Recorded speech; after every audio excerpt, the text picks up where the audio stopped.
Terraglio Est, l'iter si riavvia. La Regione ha affidato l'incarico per la progettazione definitiva del tratto di completamento da Dossona alla tangenziale di Treviso.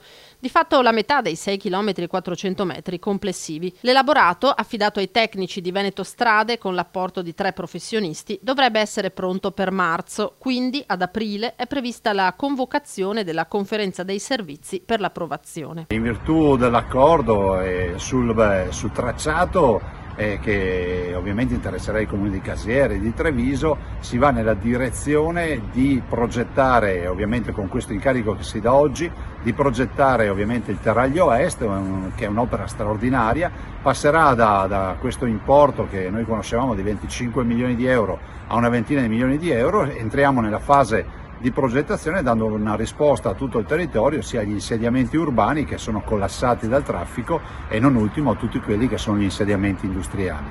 Nodo strategico per la viabilità regionale, sottolinea Zaia, opera destinata a sgravare una strada storica, il Terraglio, ormai al collasso.